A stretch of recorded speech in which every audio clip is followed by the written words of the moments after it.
Assalamualaikum warahmatullahi wabarakatuh.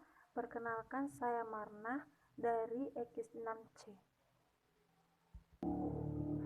Baiklah, di sini saya akan memaparkan potensi dan peranan zakat dalam mengentaskan kemiskinan. Baiklah, langsung saja. Kemiskinan merupakan masalah besar dan sejak lama telah ada, dan hal ini menjadi kenyataan di dalam kehidupan. Islam memandang bahwa masalah kemiskinan adalah masalah yang tidak pernah terpenuhi kebutuhan-kebutuhan primer secara menyeluruh. Syariat Islam telah menentukan kebutuhan primer itu yang menyangkut eksistensi manusia berupa 3 hal, yaitu sandang, pangan, dan papan. Islam mempunyai perhatian yang tinggi untuk melepaskan orang miskin dan kaum du'afa dari kemiskinan dan latar belakang.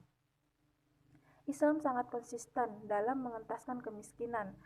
Islam sungguh mempunyai konsep yang sangat matang untuk membangun keteraturan sosial berbasis saling tolong-menolong dan gotong royong, dan yang kaya harus menyisihkan sebagian kecil hartanya untuk orang miskin dan golongan lainnya.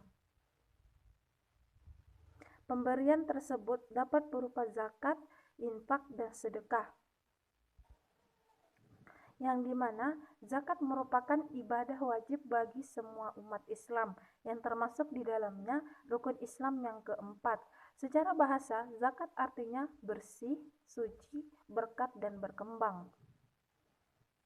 Dari segi istilah, zakat mengacu kepada harta tertentu yang wajib dikeluarkan oleh setiap orang yang beragama Islam dan diberikan kepada yang berhak menerimanya. Allah telah menjelaskan dalam Quran surah At-Taubah ayat 60 tentang orang yang berhak menerima zakat yang berbunyi, Bismillahirrahmanirrahim. Innamas shadaqatu lil fuqara'i wal masakin wal 'amilina 'alaiha wal mu'allafati qulubuhum wa fir riqami wal 'arimina fis sabilillahi wa ibnis sabil faridatan minallahi wallahu 'alimun hakim.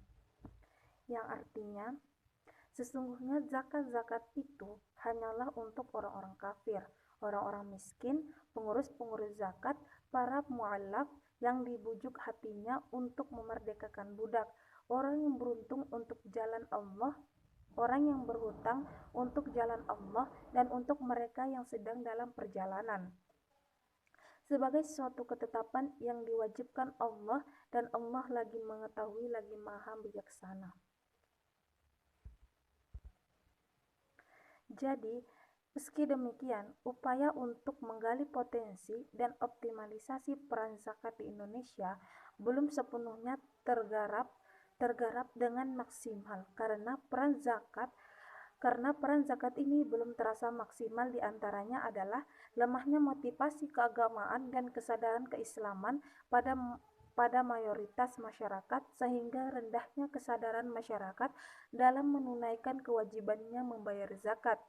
Kurangnya pengawasan dari lembaga-lembaga pengolahan zakat dalam mendistribusikan zakat, sehingga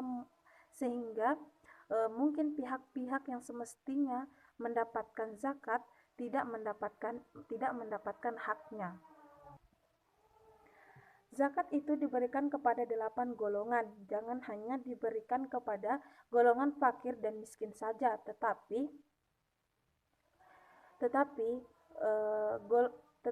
diberikan kepada golongan fakir